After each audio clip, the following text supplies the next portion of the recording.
Welcome to the Divine Lifestyles Podcast. I'm your host, Tara Magalski. Together with my guest experts, I cover topics ranging from cutting-edge healing modalities to hormonal harmony, to nutrition and plant medicine, to mindfulness and spirituality. My goal is to educate and inspire so you can create your own divine lifestyle. It's time to dive inward, rewire your brain, and heal from the inside out.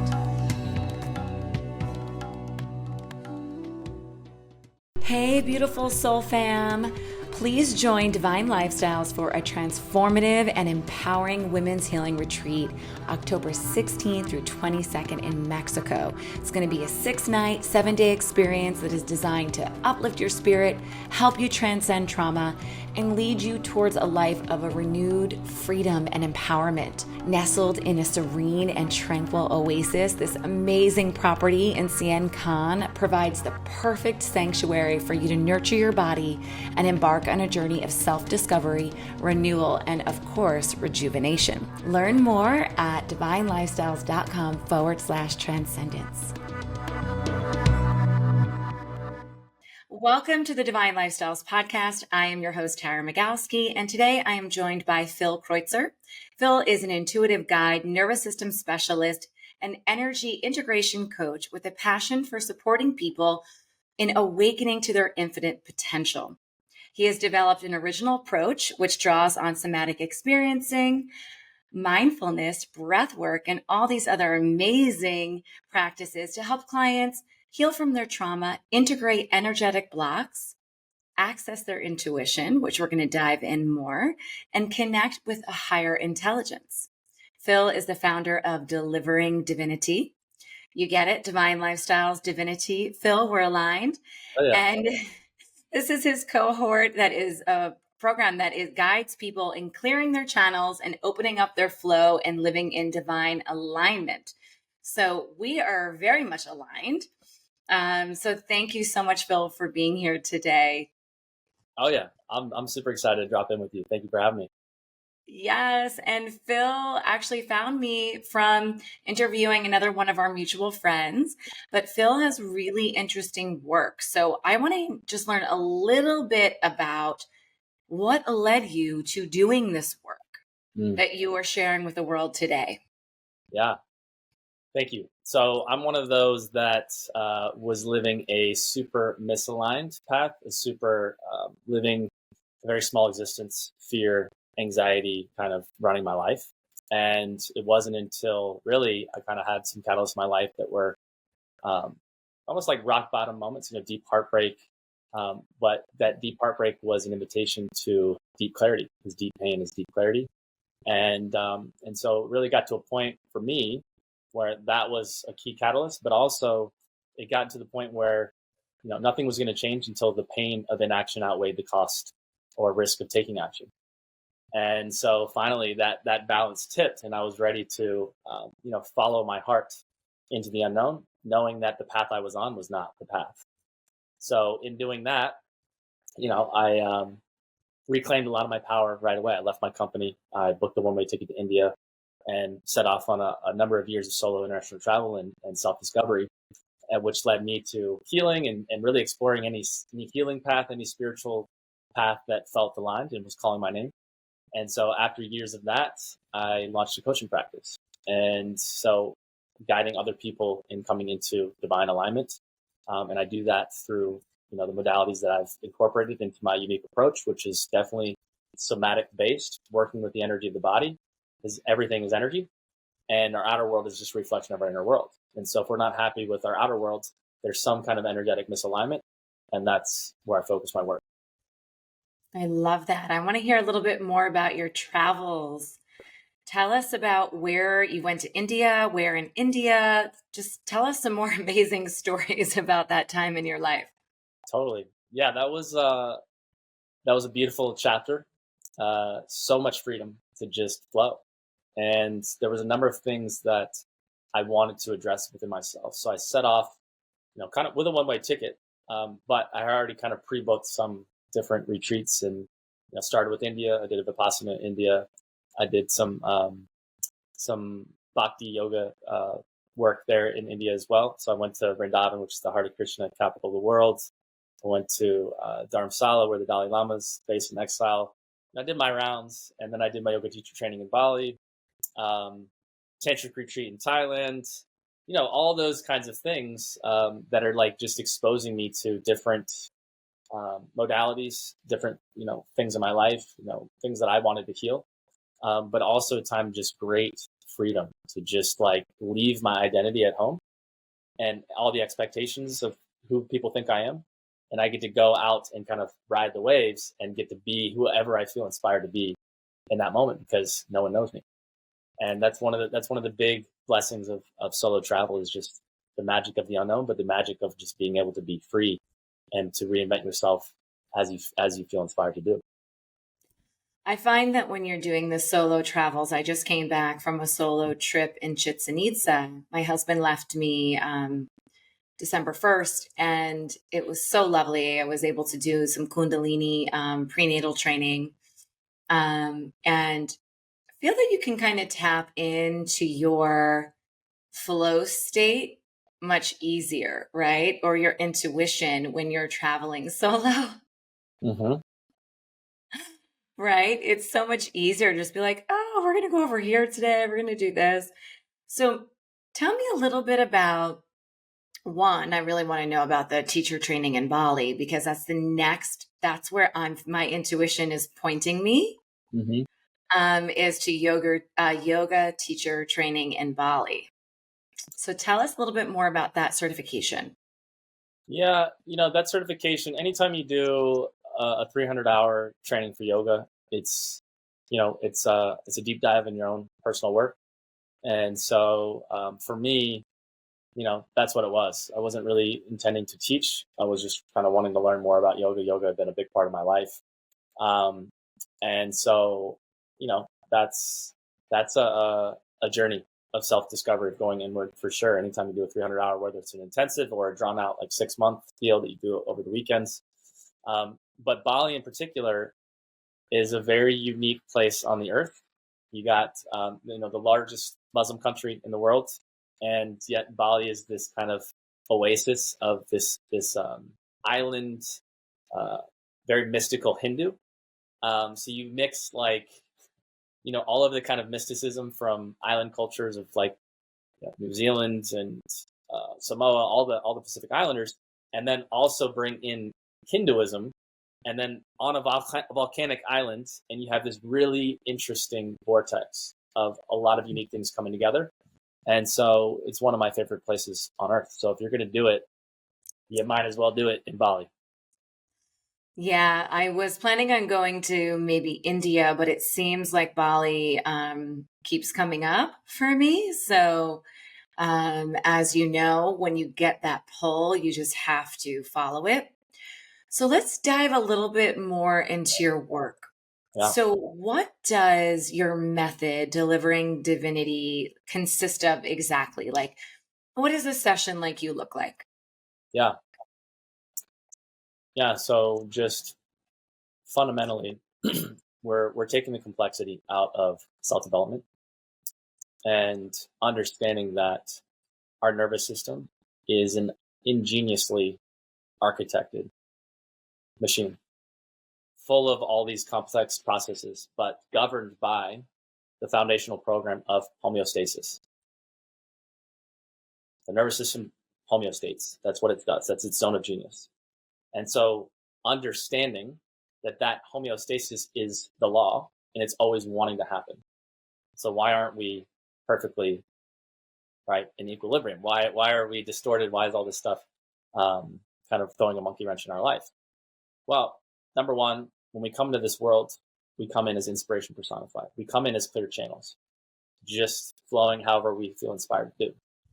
Then we get conditioned, programmed, indoctrinated, traumatized, all the things that kind of lead to us filtering everything to the mind first before we flow. And that takes us out of the flow. And then we all traumas and then beliefs live in our nervous system, systematically stored as energetic distortions, energetic blocks to our flow, to our possibility, creativity, all those things. And so homeostasis is always wanting to happen. Why Why does it happen? How do we open up to that homeostasis process? Well, the reason for that is we have something called the default mode network of the brain, which actually downregulates against homeostasis. And when we go into a psychedelic state, guess what? The blood flow to that region of the brain is dramatically reduced. And so it opens up homeostasis, it makes it more accessible. Well, when we receive ourselves with unconditional love, we also get that same effect. And where attention goes, energy flows. And so the idea behind my practice is that we receive ourselves with unconditional love. We bring awareness to, hey, these distortions in our field, energetic blocks, traumas, and energy moves through experience. So we bring our awareness to that energy, open up to the flow, and then homeostasis is allowed to work its magic. And that complexity resolves itself. And so the way I look at that with the wider context is, look, we're matching source frequency. Source frequency is unconditional love. That's what funds all of this. And so if we receive ourselves with unconditional love, guess what? Anything that's a distortion of source frequency that is not of the highest alignment is going to reveal itself to be loved into that frequency. And that's how we come into divine alignment, because we're resolving any distortions in our field, clearing that energetically so that all remains is just empty space and matching source frequency, so that we then can flow as we feel inspired and we're not resisting against any fears, any limiting beliefs. They're not in our field. I love that. I love that. Thought it was really interesting. I was listening to what you were saying about what you believe is like divine alignment. And so your work really consists of channeling, right? Clearing, removing energetic blocks. I noticed you said psychedelics. Are you using psychedelics as well? Not me. I mean, in my personal practice, yes, but not professionally. No. So yeah, psychedelics can be a great catalyst, but they're not necessary. They can, if people are super stuck, they can help to open things up more. Yeah, but no, my work doesn't center around psychedelics. And so it consists of breath work and somatic movements as well, and then a lot of energetic work. Yeah, look, feelings want to be felt, sensations want to be sensed. And so, if we have trapped energy, then we can contact that energy. It's like, okay, like let's use a trigger, for example. If we have something that is triggering to us, why is it triggering? It's because it's hitting a wound. If someone pokes us where it hurts, we're going to feel the wound. If someone pokes us, it doesn't hurt. It's like, what are you doing? I'm good. But if someone pokes us where it hurts, we feel the wound. If we can open up to fully feel the wound, right? Whatever energy's there, opening up the passageway now for that energy to flow and for the healing to happen. Right? So it's like you got to feel to heal. Feeling is healing. Absolutely. Yeah. And feeling is healing, but it's also revealing. So in keeping with the rhyme scheme here. Yeah. So we open up to feel, and generally in that healing process, clarity reveals itself around whatever dynamic we're feeling into. So a lot of times, I'll give you an example here. I've had several clients that have been victims of bullying, and not just in their childhood, but throughout their lives. And they're walking around with a fear of getting bullied, and because they have that wound and they have that kind of that reference point somatically stored. So what they find is that they've been a heat-seeking missile for bullies throughout their life. So I might work with a client who's dealing with that, say, okay, well, how does it feel when this person's bullying you at 50 years old? And we just go into the feeling, into the body, and we feel into how it makes us feel. Receive, right? Going on a journey into the unknown. The body's going to tell us, because our neurology is layered with sensations, emotions, and information. So you feel the top level of experience, stay in that flow. It's going to be unlayering itself until it really drills down into that seminal moment in 8th grade when you got bullied by the bully. And what happened is the nervous system stores that experience as a reference point to say, hey, anytime we encounter this type of experience out in the field, we need to be on guard. We need to be vigilant. Right. And so on the one hand, that could protect us. But on the other hand, what that is actually doing is making us a vibrational match for that experience to find us over and over again, because we're carrying the energetic vibration of that experience. And so you could look, so a person with that experience could tell a victim story by pointing to all this compelling evidence, like, look, I was bullied at 16, I was bullied at 25, I was bullied at 36, over and over again. Why does the universe keep bullying me? But the universe understands that homeostasis should be happening, right? If not for the default mode network of the brain. So they keep poking us, and all we have to do is fully open up to the energetic experience, and that energy will move up and out of us, and we will heal. But because our default is to clinch, is to hold in, is to repress, then we keep perpetuating that cycle because we're holding the pain in and we're not allowing it to move. Okay, I've got something for you. Yeah. I just had something come up recently that was a trigger Yeah. for me of injustice. I allowed all of the feelings to totally move through me, actually, so much so that I kind of got like I was enraged for like 2 days. I really allowed the feelings to move through because I don't want to be a vibrational match, but I was starting to see the patterns. I said, okay, so this triggered me to feel injustice. Yeah. Boundaries are being crossed. This is how I feel when boundaries are being crossed. I feel unsafe, right? Sitting in that feeling of feeling unsafety. What does unsafety feel like? So I kind of went through, I did a biomagnetism session as well that helped me really just like identify where it was showing up in my body. Yeah. And so my question is, I went through all the emotions. I did a session. I identified it. I allowed myself to feel into all of these emotions, brought it back to even when I was 5 years old, where a boundary was crossed. My question is, am I still a vibrational match? Well, it depends on how you're feeling. So when you feel into that that dynamic, that triggering dynamic, how does it feel to you? Well, I feel like I'm kind of like I moved past the emotions of it. Mm-hmm. It's still an ongoing situation. Um, but I don't feel as emotional about it anymore. Mm-hmm. Yeah, and that's a good indicator. If we feel a charge there, there's charge is energy, Mm. and it's our energy, right? And so if we feel a charge, there's energy to be integrated.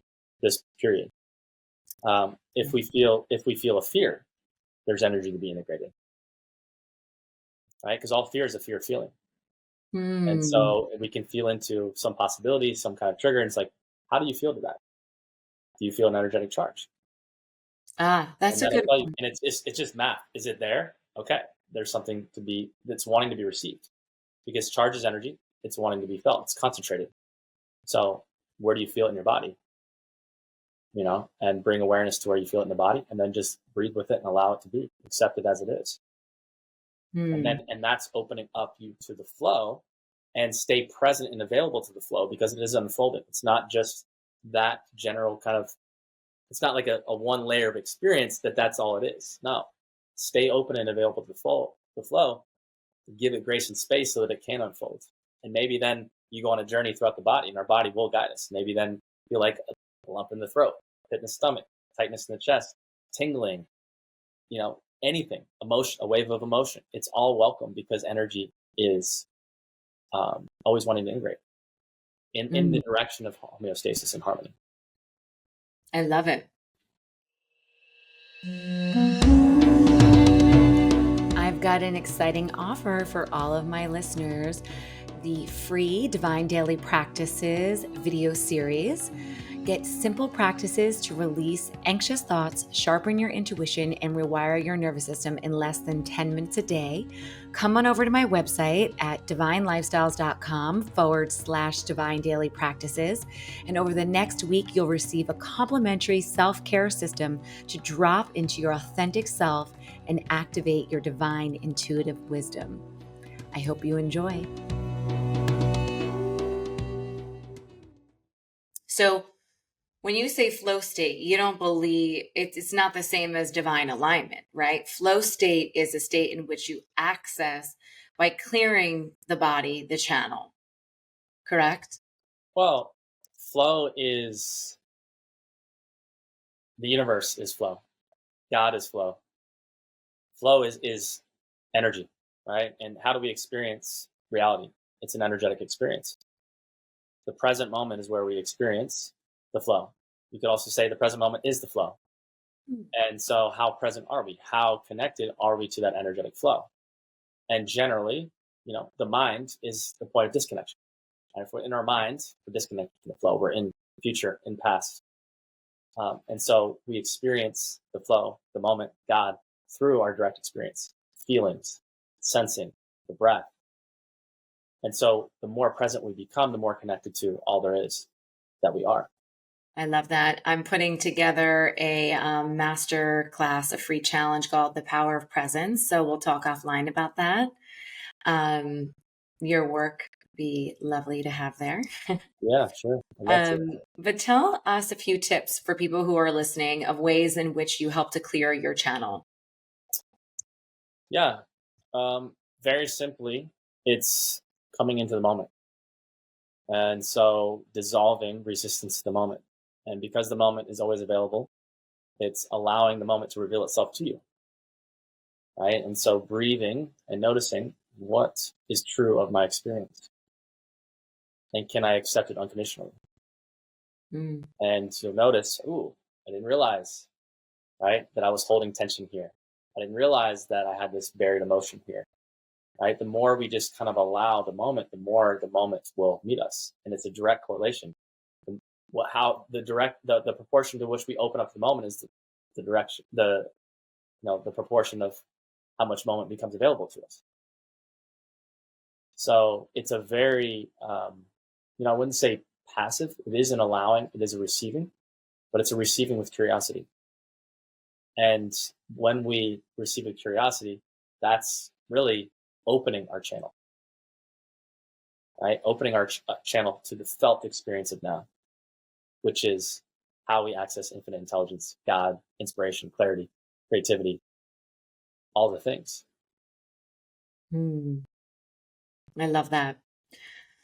I love that. It's very much in alignment with a lot of the things that I'm bringing through in 2024. So excited to chat more about collaborating. But when you refer to our inner technology, Mm-hmm. tell us what you mean by that. Yeah, just kind of what I was saying. The journey of self-development and awakening is from here to here, from fear to faith, to control to surrender. And so the mind is, where we're coming from. And we're learning to trust the unknown. We're learning to trust, wait, I can't see where things are going. Trust the safety, opening back up to safety in our body. And that's a very nonlinear path, right? Because it's like, okay, I'm trusting a little bit. I'm taking a little bit, dipping my toe in the water. And then I can't see where things are going. And we default back to fear and control. Open back up a little bit and close down. And that's the journey that we're on, right? But the internal technology is really a reawakening of our felt sense of intuition. It's a remembering of that. It's just dormant. It's just to awaken it.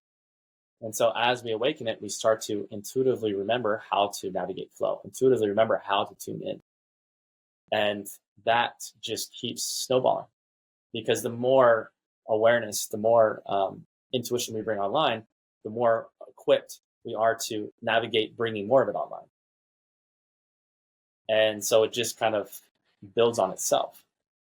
And so that's what I mean by internal technology is activating that and kind of exercising that muscle, and it will strengthen and it will open up more of our intuitive gifts. But it all centers around awakening that felt sense of intuition. Yes, I most recently just went through, just to give the audience who's listening an idea of a real life example. I just finished a retreat in Sian Khan, and it was completely divinely guided. It was spirit led. And I got out of the way and it was perfect. Now everyone's asking, can we come back next year? And I have not been given divine guidance yet. So I was like, of course, in the linear 3D world, I have clients who want to come back. I have a location. They want me to come back. But gosh darn it, I'm feeling resistance. And I have been going, okay, I trusted my intuition to plan this first retreat. It was perfect. I was given the exact number of people by spirit, and it worked out amazing. And so, because I have not been fully given the go ahead, I'm just waiting. So I share this story because I feel like to actually access your intuition and live in the flow state and be in divine alignment, you have to be led and you have to not push. And when things seem like in the 3D, that's exactly, what you're trying to, it's like I'm trying to now take what I do with my company, Divine Lifestyles, that is clearly being guided by spirit and fit it into a 3D business model. And I can't do that. Mm-hmm. I can't do that. Even though this is there, I have to wait until something comes through for me to say, okay, because I've got dates, I've got people, I've got deposits, and it's still not a yes for me yet. Mm-hmm. So I just share that with everyone who's listening, because that's what happens when you get to a point where you're really trusting your intuition. I mean, I don't make a business decision without getting a clear go.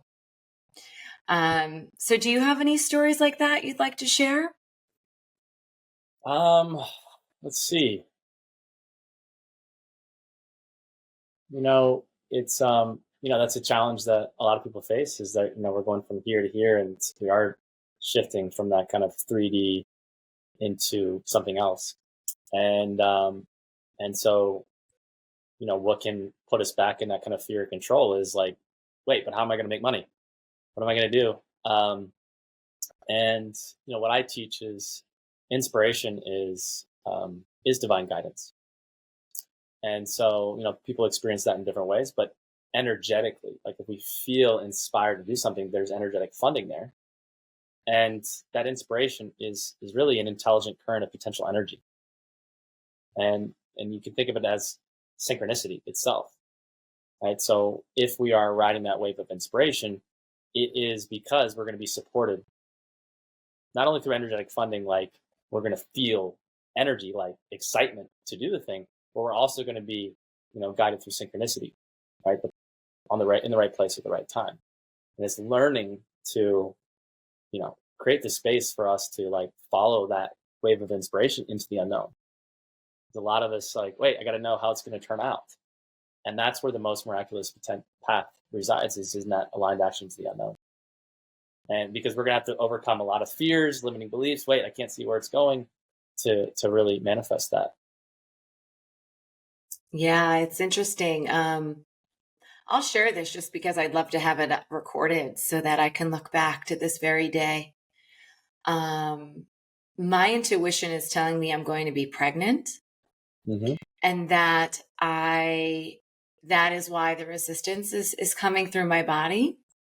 It's because there's going to be something else that's going to take priority, and that I can't right at this very moment say that those dates are going to work, because I could be very pregnant and traveling might not be the best option at that particular time.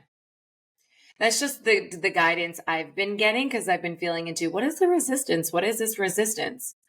Because I'm very inspired, very inspired. And I always Mm-hmm. talk with my coach about like, what's your highest arousal? And that's bringing people together in community, and women, especially to Mexico, to heal in those beautiful lands. But there's a resistance that's moving through my body somatically. And that's usually how I can gauge, something's not quite in alignment, or it's not an open, it feels a little bit constricted. And I just feel like I feel that I'm going to be pregnant. So I said it here, December 12th, 2023. Nice. Yes. So, okay, let's move on to the next topic. What are your beliefs on the new earth? Um, yeah, I mean, I can go there. So New Earth, Earth is intelligent, right? Earth is our mama bear, and Our Pachamama. right, yeah, and she's really powerful, and like way more powerful than most people realize. And so, what's our relationship with her? And I think that we do have this feminine rising, so awakening of Shakti that is available. It's available, and it is happening. And so it's a matter of tuning in. And so in the way that I guide people in tuning in, that's one of the big things that I feel like I'm here to support is that awakening of Shakti and the rise of the feminine. And it's Really? I through, love this. yeah, it's through the delivering divinity approach of just receiving with unconditional love, which allows us to match source frequency. And then an intelligent reorientation of our energy becomes available.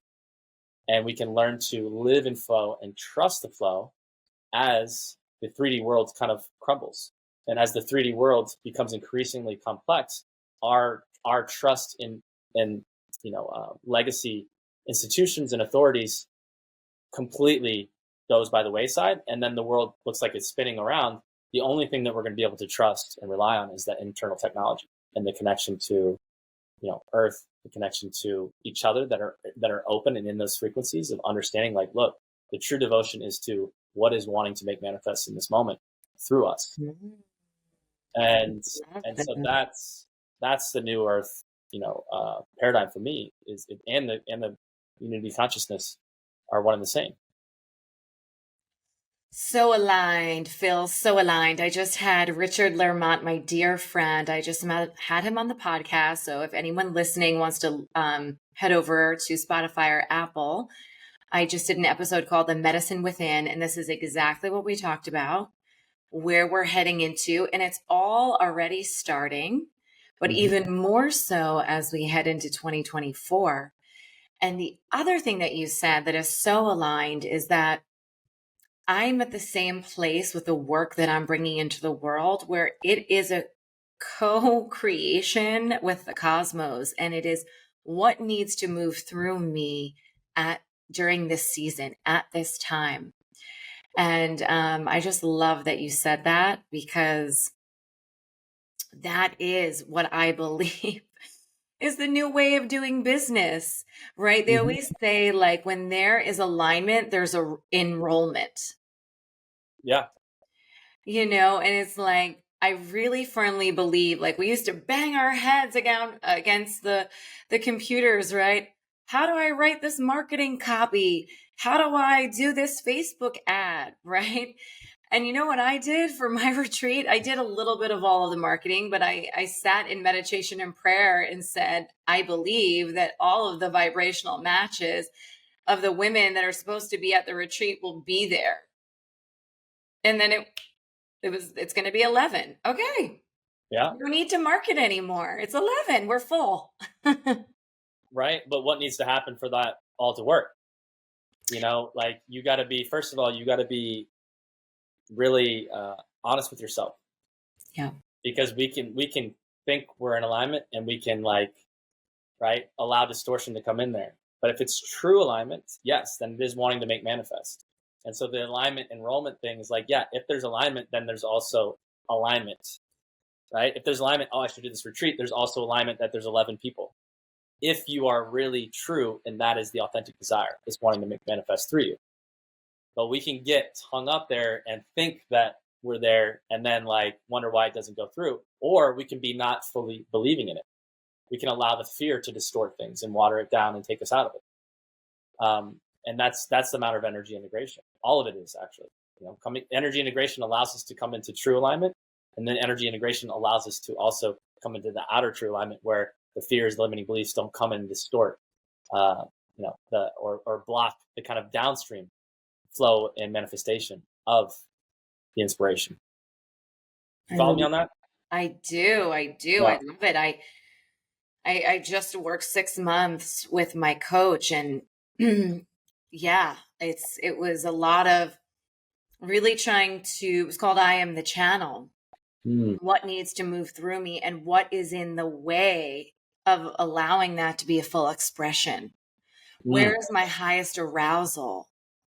And looking at parts of myself, like you said, I feel like we could do that all the time. I mean, everything I do, everything I feel like I bring into form is this process. But so I so value your work, and I can't wait to collaborate with you on some future projects. So, my last question for you before we close out is, what is the most insightful piece of advice you have ever received?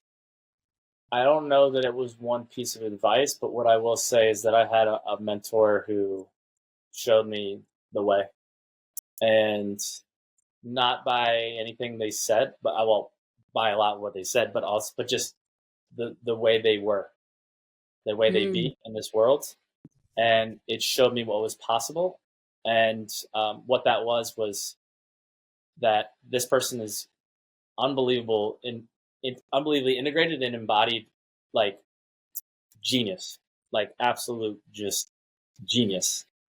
And they didn't get there from absorbing a lot of content. They didn't get there from reading a lot of books, from going to all these different retreats. They got it from doing the inner energy integration work.